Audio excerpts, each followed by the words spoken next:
coming at you with music way too upbeat for the mood I'm actually in. And way too early in my actual morning. This is the special segment of the almost daily Zencast known as Good Morning, Trumptopia.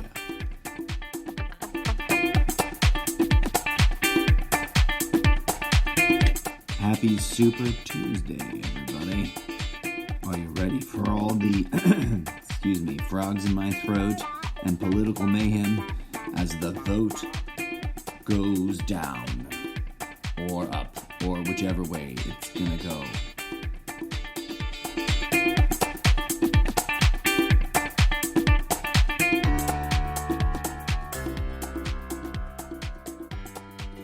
Welcome back. Thanks for tuning in, friends.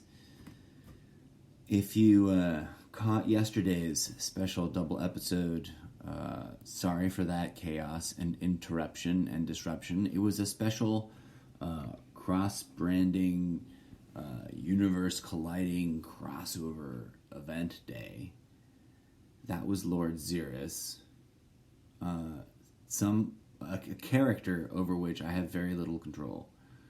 It was not me, I swear. I don't know if people out there were thinking that was me doing two voices or not. If people did, cool. I don't know why, but that's what I woke up, with forefront of my mind, concern,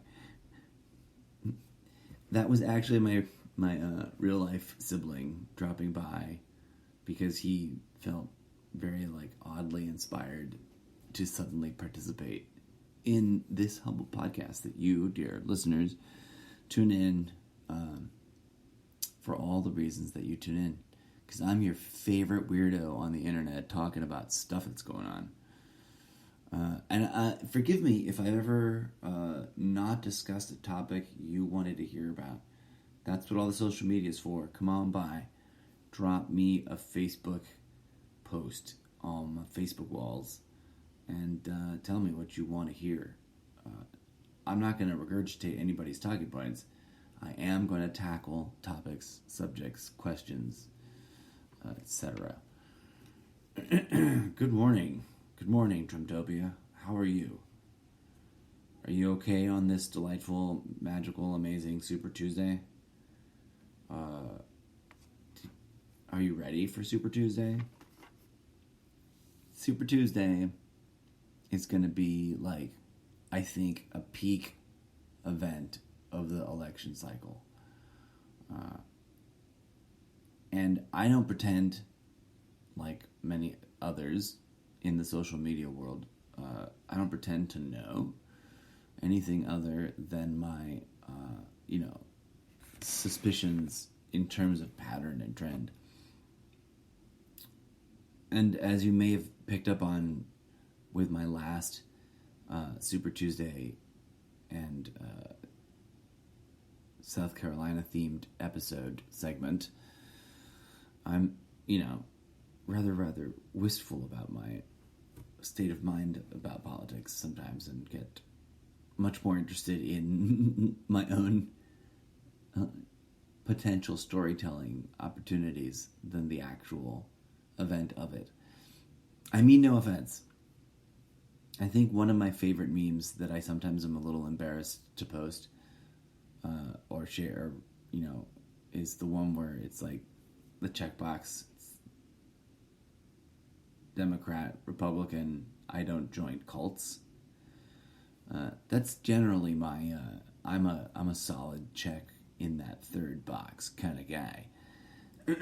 And the thing is, I also sort of love watching politics. I love watching the game for exactly what it is. I love watching politics in a half-assed sort of way, the way people love watching sports. Except I do it way more half-assed, right? But also, that's me being what's the term? Self-disparaging? That's accurate, but not the phrase I was looking for. Self-deprecating.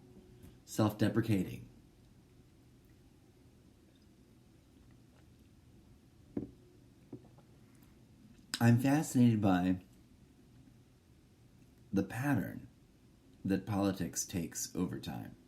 Like, I don't pretend to be a historian. I have, trying to do my own personal civic duty and due diligence as a functioning member of society. But let's be honest. One of the truths that has always made common understanding challenging is that there's way too much information out there. There's too much stuff going on. I was looking at, for example, it's still up? Yeah, on my Facebook. Oh, God, which of the memory things that I want to share with you guys? And I was torn between 4 years ago, on March 3rd, I wrote a brief caption to a very fascinating post about the torus, the toroidal shape that sacred geometry seems to invoke in every thing and at every scale of the universe. That's a fascinating post. That's a fascinating thing to talk about. That's a fascinating subject to open a can of worms about. But also, it's 6:15 in the morning on Tuesday, March 3rd, and I haven't had my coffee yet. In part because I'm supposed to give up coffee because it's bad for you.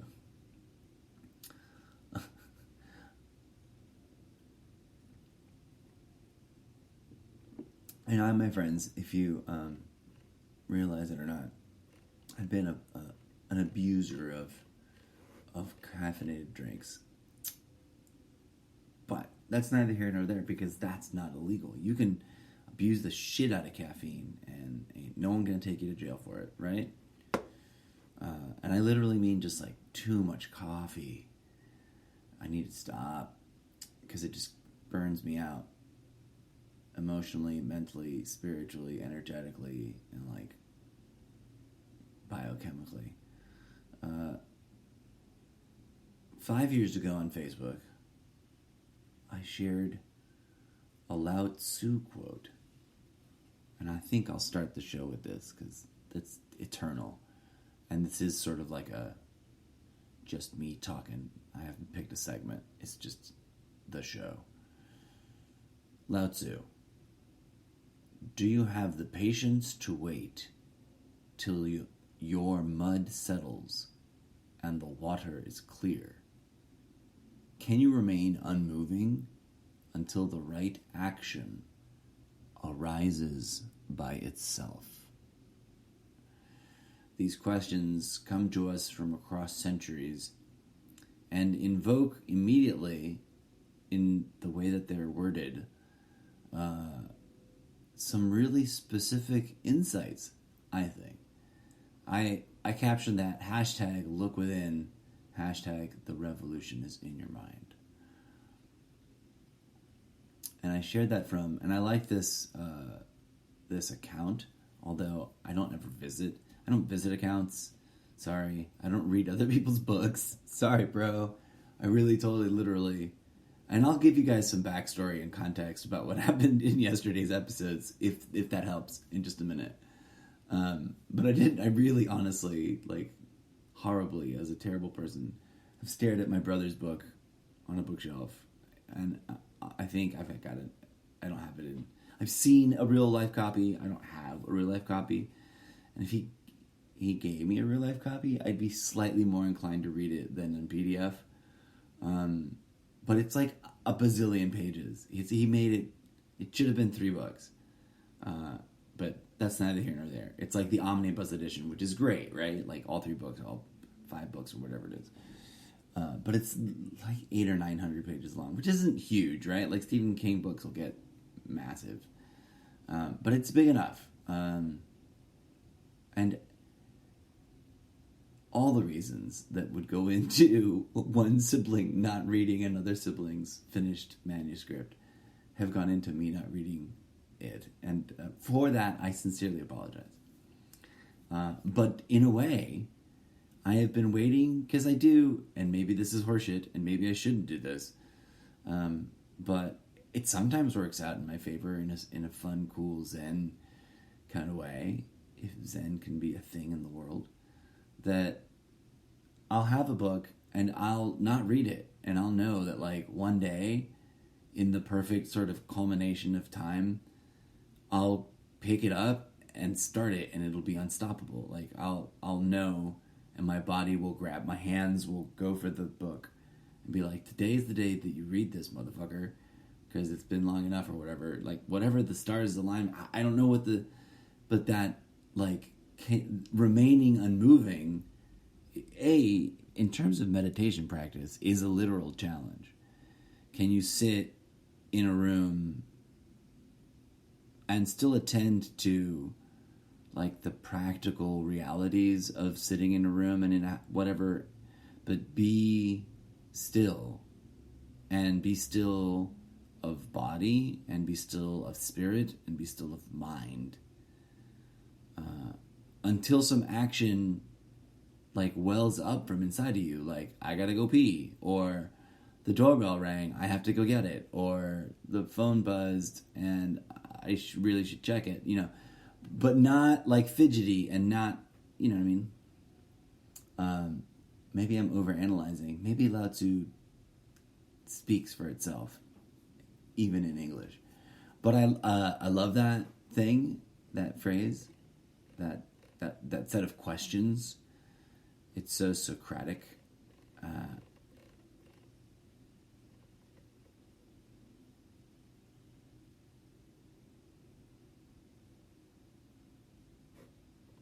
There's so many interesting things that come back. I told myself 9 years ago, on March 3rd, 2011, at 5:03 p.m., drink more water. And friends, I think in all those 9 years, I've been pretty horrible about that. Like, I haven't enough. Not when I realized that there's like a very common trending of like carrying around 5-gallon jugs of water for yourself. Not because you're cool, but because you believe you're going to drink most of that in a day. And having that water be like special, distilled, filtered, super clean water from those super clean water machines that supposedly aren't just sucking water right out of the wall from city water. I mean, I don't know, right?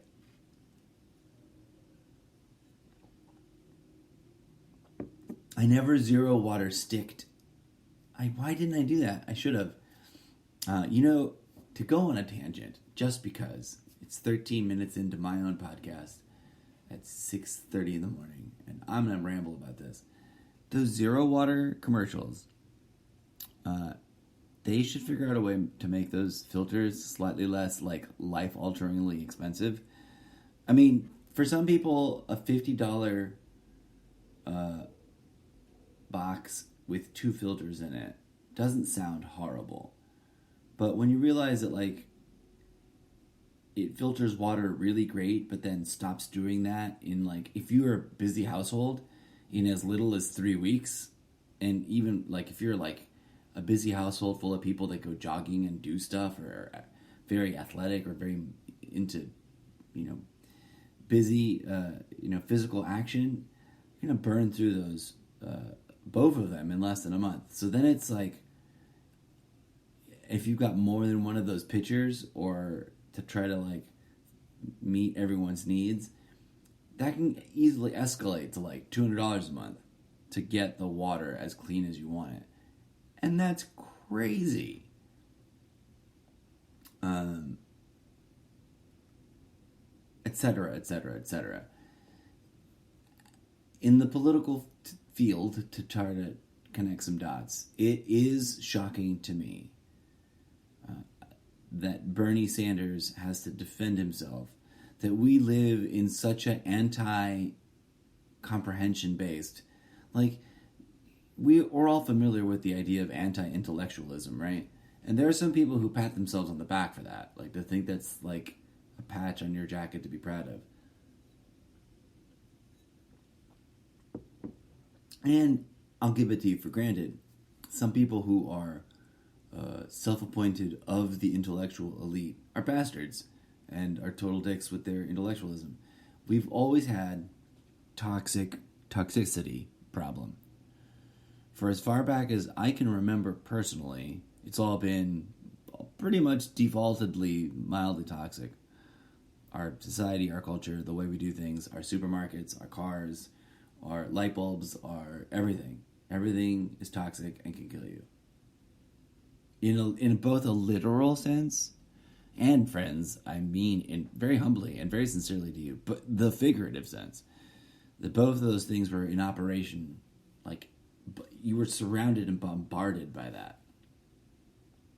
And then we can fixate on that and get all depressed and be, woe is me, what a horrible, horrible world we live in. But we can also realize that, like, we did that to ourselves and we can fix it. Just like I could have quit smoking a longer time ago than I only recently did. I think, and I don't remember if I've talked about this on the podcast yet, and since I never actually sat down, I wanted to do a third session to like whiplash around back to Lord Xeris. Lord Xeris is a character that belongs to my brother. By the way, no humans were harmed in the creating of Lord Xeris. All of that was like essentially stand-up comedy / what the same thing I do with my podcast, but in his brand, like being the character that you write these, are trying to create these stories about. And I really intended to have like a third session either before, and I guess I caught a little bit of that before, but it was all like metallurgy, not metallurgy, but it was all about the suit of armor nerddom, which is great. I'm thrilled to see my much more successful brother, and that doesn't hurt at all to say out loud. But he's literally, if one has to discern, he's achieved if I'm just a general average run of the mill bastard child of the 70s has been that never got anywhere, like faux starving artist with a day job, he really is like the successful one. Like in the movies, there's the one that does way better. That's him. And the suit of armor, and I say that like in earnestness and in sincerity, because I don't pretend to be anything that I am not. A lot of people project. People think I do crazy, intense yoga because I'm very for yoga and positive about yoga culture, and I think that despite whatever human flaws any particular yoga teachers have in the past historically, or are theoretically, currently, being lame about, yoga's good, all in all, and should be a part of more people's lives, not by decree, not by forcing them, but by organic sort of like, oh yeah, it's pretty chill and good for you, even if you only half-ass it. And so I approach life in that direction, from that point of view, and I do a little bit of faux, like actoring yoga. If actors are standing around in a dance-like studio, a dance studio-like room, we might be pretentiously trained to, pretentiously theatery-like enough to start stretching and doing all kinds of arguably easily misunderstood or misidentified physical, therapeutic activity. And so I do that. I have done that most every day of my life. And knock on wood, if I'm making things up, I don't think I am, but bless it, it's what's one of the things that I, consider myself lucky to have sort of picked up as a thing that absentmindedly helps me be in pretty darn good shape. For someone who doesn't, who has tried too hard and then not tried very hard at all, but also sort of is, intellectually speaking, conscious of all the things, or not all the things, but many of the things, concerns, issues, and ways of the body and how it may or may not work.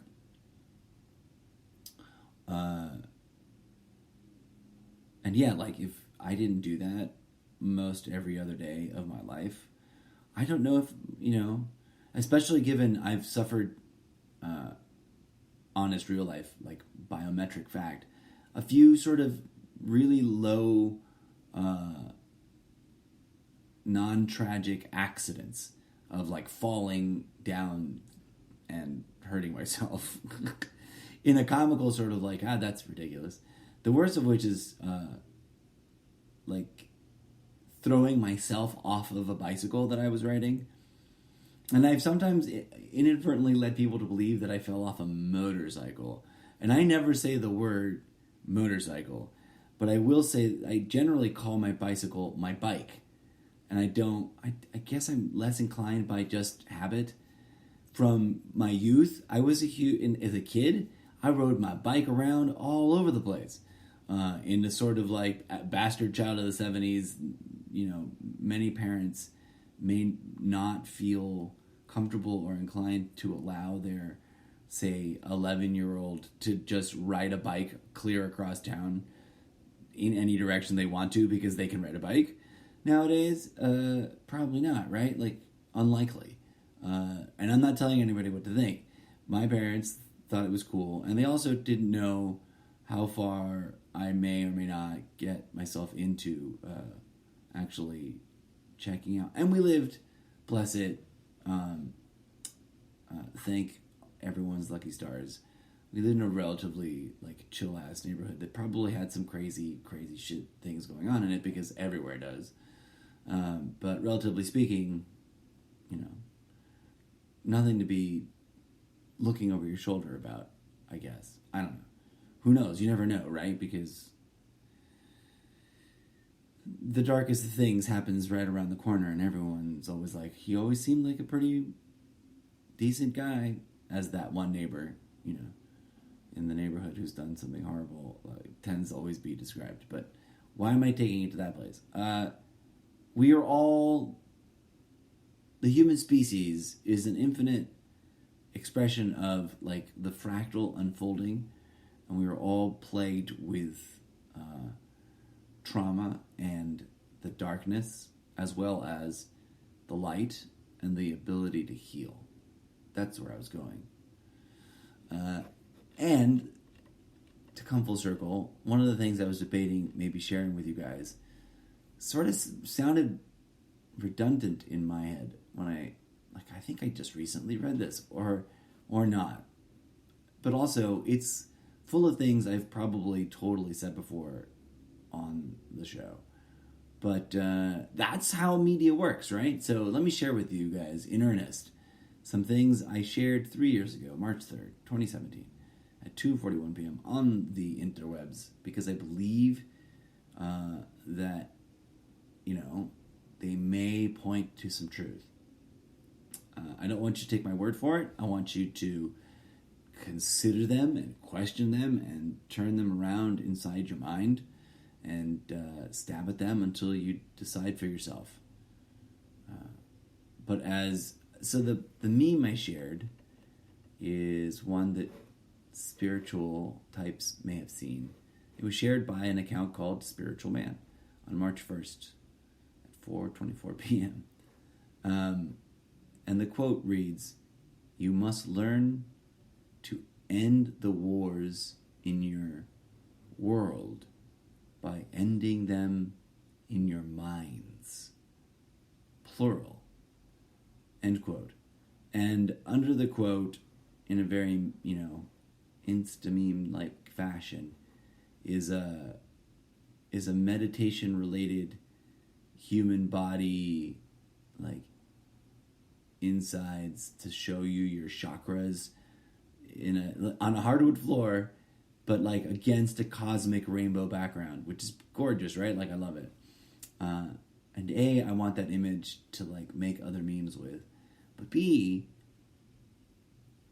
I'm not claiming credit for this meme. This is one of those like, damn, they nailed it. That sentence, as you may or may not have already like perceived, can be unpacked a couple of different ways, or can be interpreted a couple of different ways.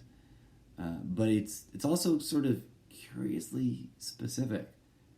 You must learn to end the wars in your world by ending them in your minds. Plural.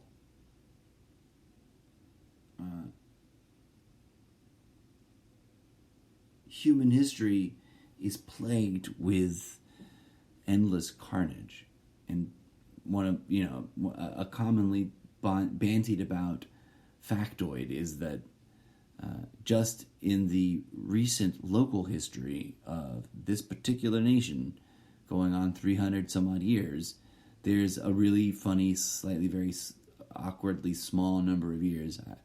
I've always pegged it at 3 or 4. Oh, excuse me. Got to edit that out later. Hooray for yawning. It feels good in your brain. For the 315 years that America has been recognizably America, it's got the saddest, tiniest amount of years ever with absolute actual peace, and it's as small as like 3 or 4 or 5 years, right? I haven't double checked and done the math required, but it is a ridiculously small number out of 300, and like less than the time the average kid spends in school, and that may or may not speak volumes, right? So this sentence, it's not about doing something, it's not about believing in something. You must learn. That's a powerful statement, right? Think about the things that implies. To achieve peace, we must learn a practice, ending war. The wars in our world can be ended by ending them in our minds. So ending them is an open-ended enough phrasing that it's like, oh, if you think about it and ponder, it's like the wars in our minds, like my internal wars, the light and the dark, the trauma from my childhood, the trauma from past generations. Some people might phrase it like family and ending family lineage curses. And there's also sort of like the literal, like, no, just think about the wars out there and thinking about ending them in your minds. There's no comma, right? They could have repeated the word. We could have phrased it, you must learn to end the wars in your world by learning to end the wars in your minds. And then but either way, it's like the open-endedness of it is about both healing the division and the trauma and the chaos that it generates in our personal minds, and mastering the act of manifestation, the making manifest of one's thoughts and will. And we can get into an interesting spirally episode-long debate about how that all functions. But let me read what I actually wrote as my introduction to that meme, because I saw it and if I can pause and go on a really weird social media tangent, before Instagram ruined everything, I had a great visual meme thing going that it was like, I'm quoting this meme, and you know that I'm quoting it because I put this frame on it, and it's like, it looks like I framed a picture, right? And because they had this specific filter that had a specific TV box awesome sauce frame that would go around whatever you were, and I built my whole strategy around that. And then for some reason, they got rid of the frame. And I just haven't been as gleefully excited about making my own memes and quoting other people's memes since, because it sort of just ruined my game. And Instagram, if you ever get around to listening to this, please, please, please bring the TV box back. Hashtag bring that filter back. And I forget what's the name of the filter, and I'm not going to go digging it up now. So, end of sidebar. Here's my introduction, and forgive me it's long. And forgive me if you're a hardcore listener and you've heard this before, but take another dose of it and give it another thinking over and some thinking through of. Join me, please, in contemplating the following thoughts.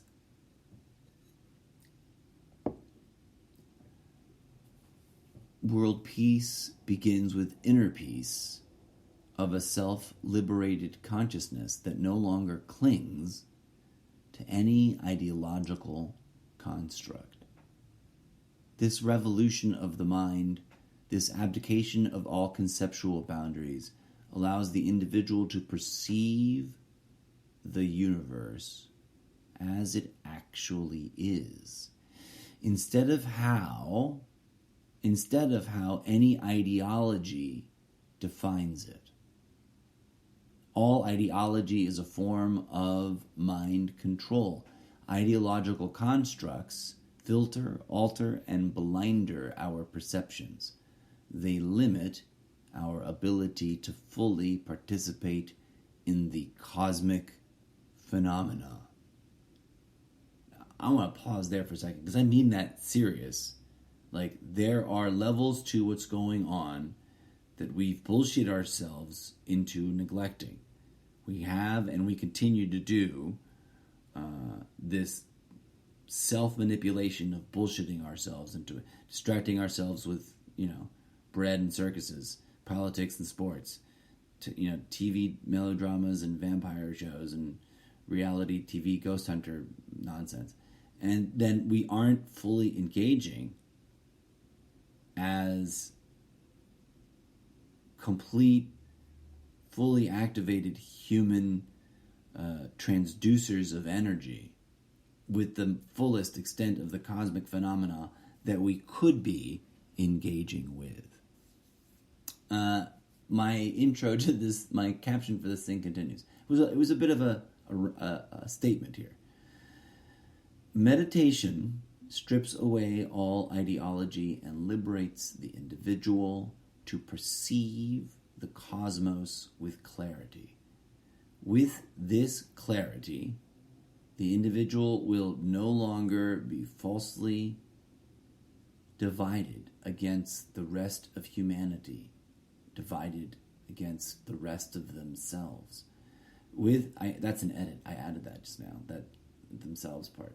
With the deep, direct, personal, and undeniable phenomenological experience of one's unity with all other members of the species, war becomes obsolete and irrelevant. Now, some people might just dismiss that as cuckoo crazy. Sometimes you feel like a nut, sometimes you're a nut. But I posit to you, and I reference a fun conversation I recently had with a friend / acquaintance of mine, face to face, hanging out, facilitating them with some things they needed to get done. And we were talking about precisely that, and the sort of reverse psychology mindfuck of the golden rule.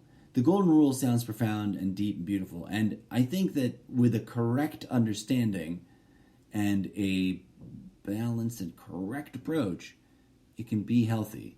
But there's totally like a toxic version of how to interpret the golden rule. Treat others as you would like to be treated.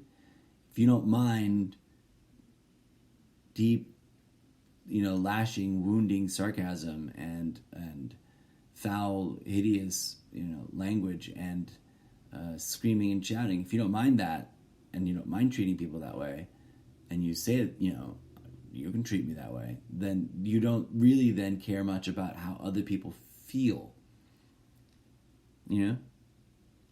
And that's a realization that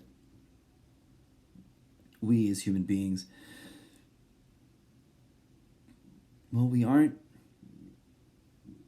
necessarily helped to have the most holistic, most healthy, most profound, most cathartic developmental experiences to comprehend that, if that makes sense. And so we often, human beings walk around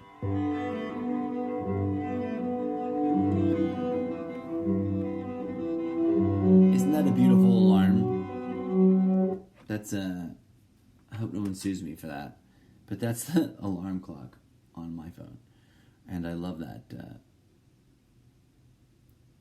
I would love to be able to recreate that using like GarageBand or something, and like build a whole song out of slowing it down and giving it an intro and a crescendo and movements. But I don't know that my skill, I can conceive of that. I can conceive of a person doing that. I don't know that my skills are up there in terms of really figuring out what notes and stuff and how to capture that sound. But it's on the list of things I might tinker with. But I digress. The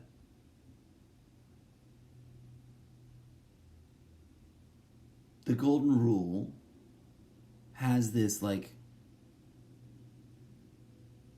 sort of fight and dirty kind of interpretation available, especially as it is understood and known today. And I couldn't help but reference to her this book. It's this it's on my short list, right, of very special books that if I was Oprah, I would like, everybody look under your chair. Boom. You got this bookcase bundle of like these books. And take it or leave it, call me crazy. When I read the law of light, or the secret teachings of Jesus by Lars Moll. I believe that's the title. I sounded a little weird when I said it. The Law of Light by Lars Moll. When I read that, it connected a lot of dots and made so much sense. And he points out that in his research, the most authentic, based on the ancient original language versions of the quote and of the passage, of the source material, directly translated into English, the most authentic way to state the golden rule is actually treat others as if they were your own higher self or soul. That's a different statement, isn't it? And leads to a completely different range of mindset.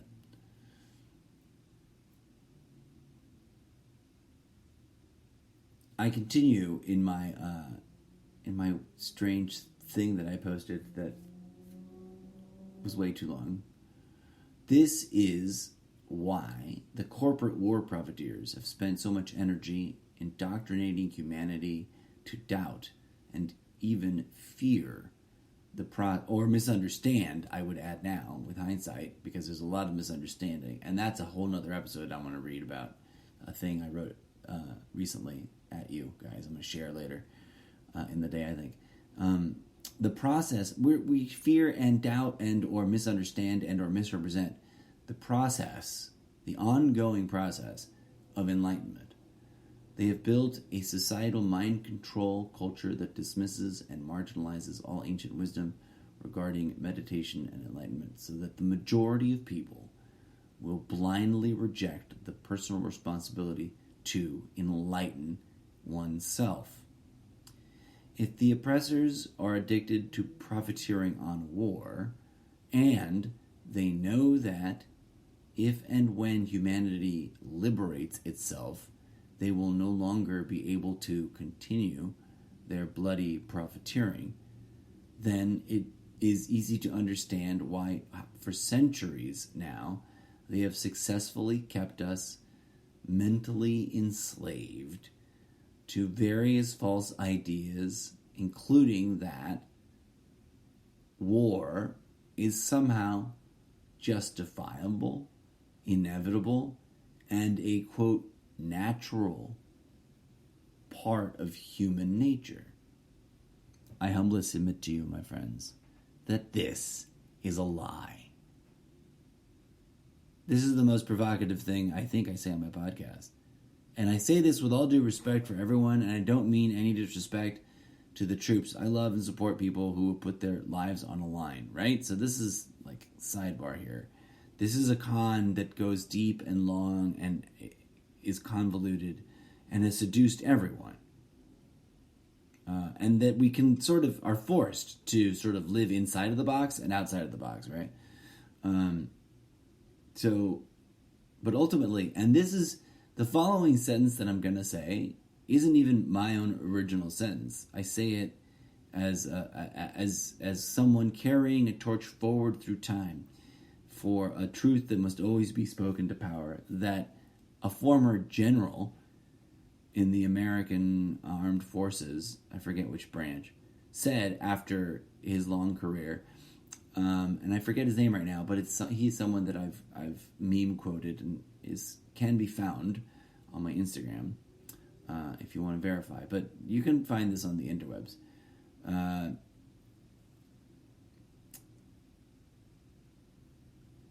I say this with all due respect to those who have been seduced into believing in, supporting, and taking pride in this whole construct as business, this whole thing that has been orchestrated, perpetrated upon us, because it's traumatic, right?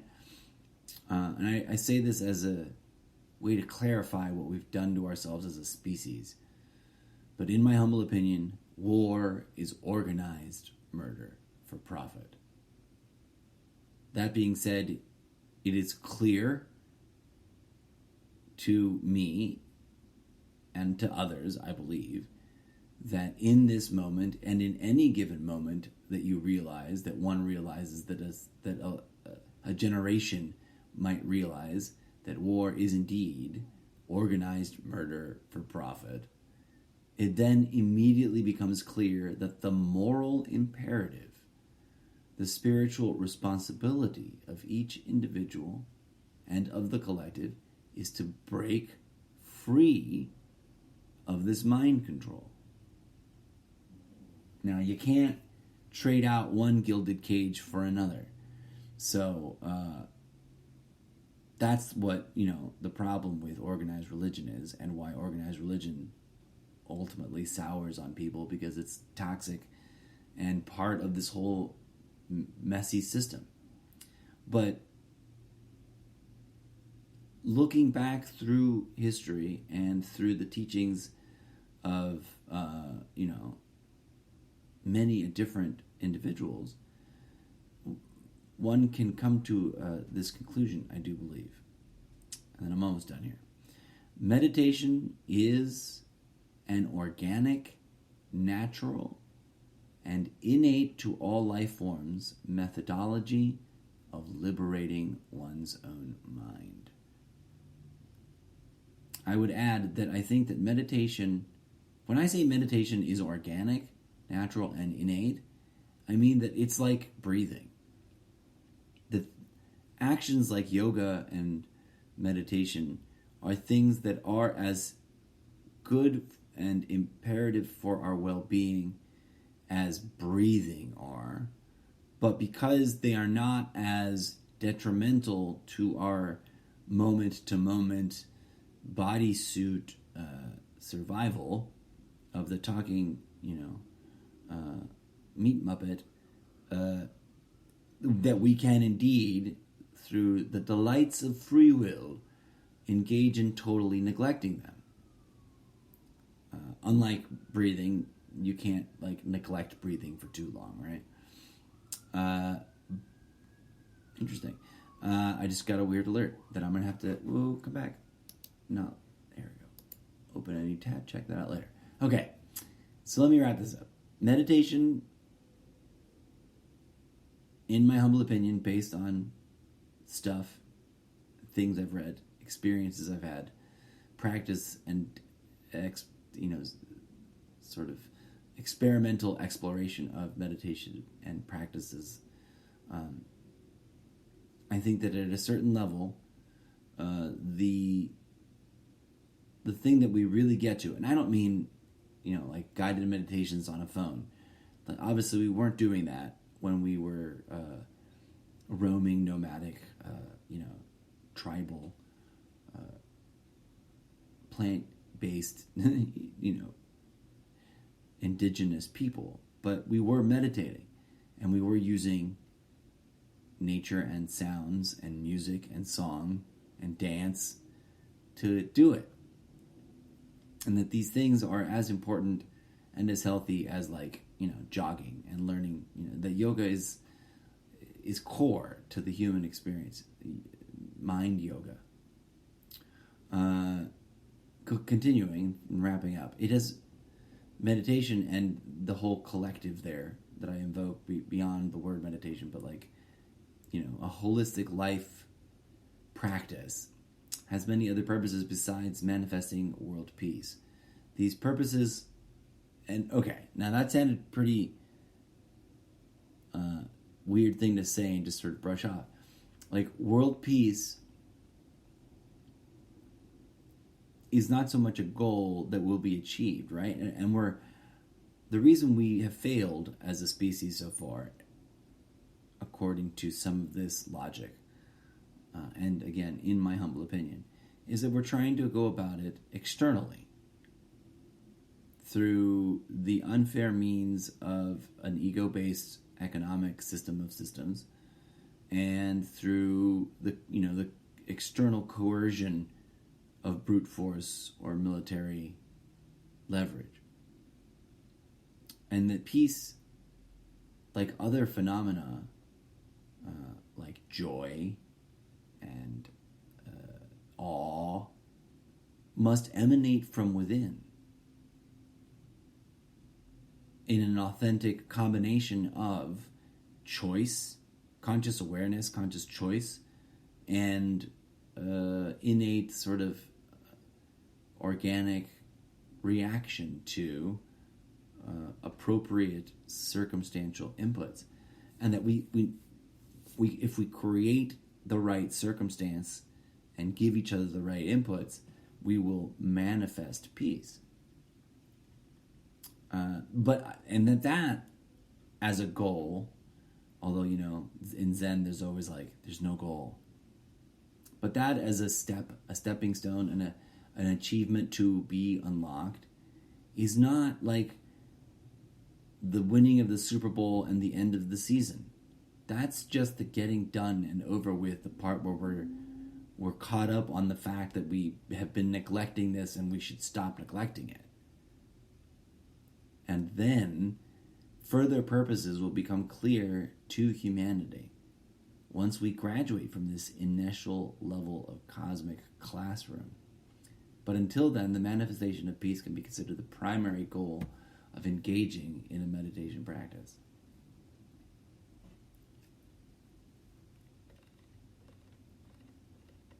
Hashtag sit down to stand up. Hashtag enlightenment. Hashtag consciousness. I've rambled at you long enough for an opening segment. Thank you for tuning in. This is the very beginning of a multi-part day We're going to get into some Super Tuesday talk. I know we already sort of previewed it, but today the action's going to go down. I don't know when, but right now, take a big fat break. Going to get some breakfast probably, and etc., etc.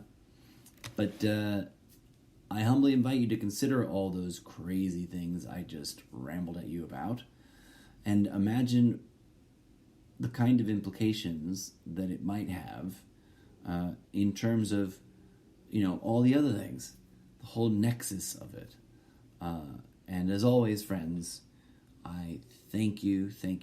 Much gratitude for tuning in and listening to the show in whichever fun, exciting way you are listening to the show. And of course, for telling other people about it. Wink, wink, nudge, nudge. Say no more, my friends. Until next time.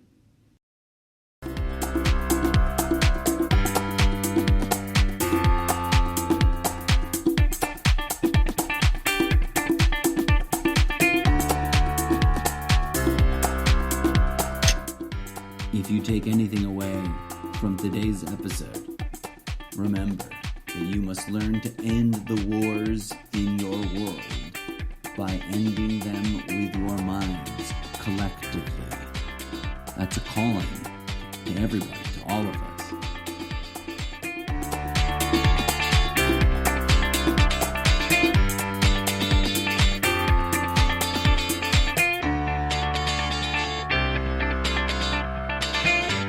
May peace, love, and grooviness blossom in your hearts.